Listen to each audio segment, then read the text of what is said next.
আসসালামু আলাইকুম। সহজ রেসিপিতে আজকে শেয়ার করছি চালতার আচার। এটা চোখরোচক বলুন কিংবা মুখরোচক, এটা খেতে কিন্তু অনেক দুর্দান্ত লাগে। আর এটা বানাতে তো একদম কম সময় লাগে। তো এই চালতার আচার বানানোর জন্য এখানে নিয়ে নিয়েছিলাম দুটো চালতা। আর এটা খুব ভালো করে শিল পাটায় একদম থেতলে নিয়ে নেওয়া হয়েছে। ঠিক দেখুন এভাবে করে নিয়ে নিয়েছি। আর এটা তৈরি করার জন্য কিছু মশলা লাগবে, সেটা তৈরি করার জন্য দিয়ে দিয়েছি কড়াইয়ে 2 টেবিল চামচ পাঁচফোড়ন, তার মধ্যে দিয়ে দেওয়া হয়েছে কিছু গোটা শুকনো মরিচ। এরপরে এর মধ্যে দিয়ে দেওয়া হয়েছে আস্ত ধনিয়া। এরপরে এর মধ্যে দিয়ে দেওয়া হয়েছে আস্ত জিরা। সবগুলোই 1 চা চামচ করে দিয়ে দেওয়া হয়েছে। এবার এগুলো খুব ভালো করে ভেজে ড্রাই রোস্ট করে একটা মশলা তৈরি করে নিতে হবে। আর চালতার আচারটা বানিয়ে নেওয়ার জন্য এখানে কড়াইয়ে দিয়ে দেওয়া হয়েছে সরিষার তেল। এবার তেলের মধ্যে শুকনো মরিচের ফোড়ন দিয়ে দেওয়া হয়েছে। এরপরে দিয়ে দেওয়া হয়েছে কিছু রসুন কুচি।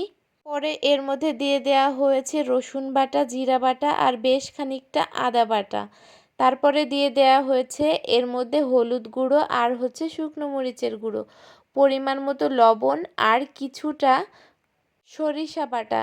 আর এর মধ্যে একটুখানি ভিনেগার দিয়ে দেওয়া হয়েছে। এবার সবগুলো মশলা খুব ভালো করে কষিয়ে নিতে হবে। একটু বেশ কিছু সময় ধরে মশলাটা কষিয়ে নিলে দেখা যাবে মশলা থেকে খুব ভালো করে তেলটা ছেড়ে দিয়েছে। আর এই তেলটা যখন ছেড়ে দিবে তখন বুঝতে হবে এটা আচারের জন্য একদম পারফেক্ট। এবার যেই আগে থেকে চালতাগুলো থেতলে নিয়ে নেওয়া হয়েছিল সেগুলো মশলার মধ্যে দিয়ে দেওয়া হয়েছে। এগুলো একটু কিছু সময় কষিয়ে নেওয়ার পরে এর মধ্যে দিয়ে দেওয়া হয়েছে পরিমাণ মতো চিনি। আর চিনিটা দিয়ে দেওয়ার পরে বেশ কিছু সময় নেড়ে চেড়ে মিশিয়ে নিতে হবে। আর চিনিটা দিয়ে দেওয়ার পরে দেখা যাবে একটু পরেই চিনি থেকে বেশ খানিকটা পানি ছেড়ে দিয়েছে। এবার এই পানিটা টেনে নিতে হবে। এবার চালতাগুলো থেকে একটু পানিটা টেনে নেওয়ার পরে দিয়ে দেওয়া হয়েছে আগে থেকে যেই মশলাটা করে রেখেছিলাম, শুকনো মশলাটা, সেই মশলার গুঁড়োটা এর মধ্যে দিয়ে দেওয়া হলো। এবার এগুলো খুব ভালো করে সব কিছু মিশিয়ে নিতে হবে।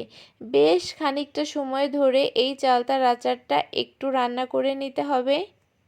যখন দেখতে পারবেন চালতার আচারটা একদম আঠালো হয়ে এসেছে তখনই বুঝতে হবে যে এই চালতার আচারটা একদম রেডি হয়ে গিয়েছে। তো এখানে এই চালতার আচারটা বানানোর জন্য আমার টোটাল 30 মিনিট সময় লেগেছে।